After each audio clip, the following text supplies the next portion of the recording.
It happened Thursday night after a Strata Council meeting at a hotel got out of hand and Mounties were called because some people refused to leave.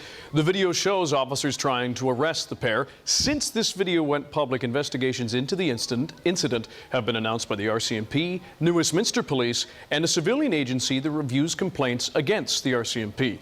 We spoke to the couple to hear their side of the story. Grabbed my eye and twisted it and back on it. They take me out. There's a second floor.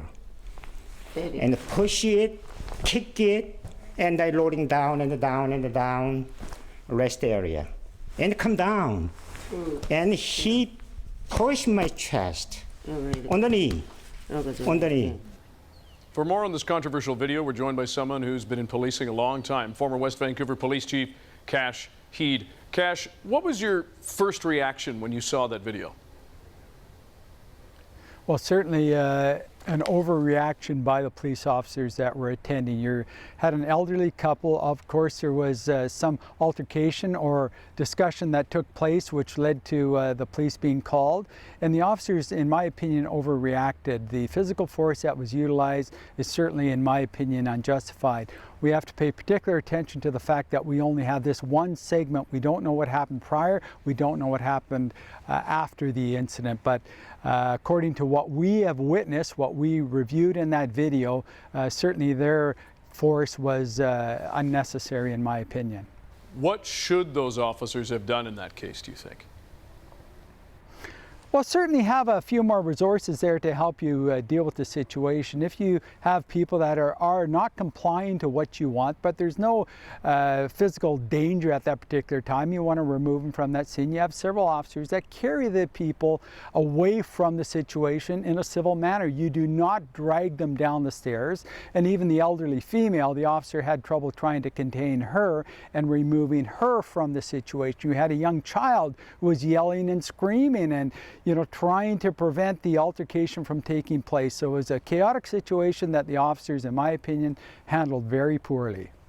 There are various investigations going on around this video and the actions of these officers. What do you think they will focus on?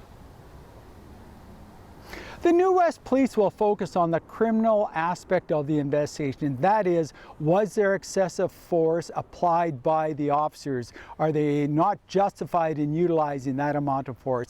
That's, in my opinion, what they will look at. And if there are reasonable grounds to believe a criminal act has taken place, they'll put that forward for Crown Counsel to review. The Complaints Commissioner with the RCMP will look at a violation of conduct by the RCMP under the Police Act to see if there's any policies or procedures or training issues that they must address. And there could be discipline against those officers under that act. We live now where most, if not everybody, has access to shoot video. Would we even be talking about this if we didn't have video, if it was just anecdotal? No, and that's disturbing about this. The reason why we're talking about this and your viewers are interested in this is the fact that this video became public.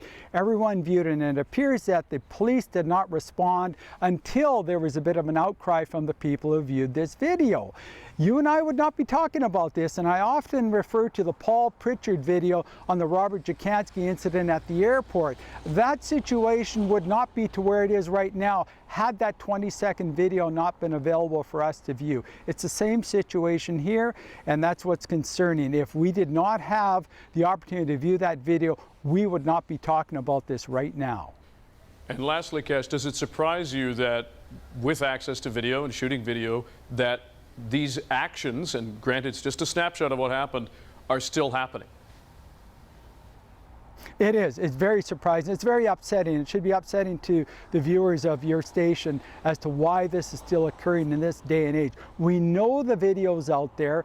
We know we are asking officers to actually certainly take note of the fact that it's there, justify their actions because they are under the microscope continually, and with the use of this technology, it's even going to be more so. We've even asked police officers to take it upon themselves to use their own cameras and make sure that they have their cameras, but we've seen some resistance to these type of lapel cameras on police officers. So I'm not certain that will be available for them. But again, in this day and age, with all the technology out there, you are under the microscope and under the lens at all times. So make sure you act appropriately and professionally in your career. Kashid, we appreciate your insight. Thanks for your time.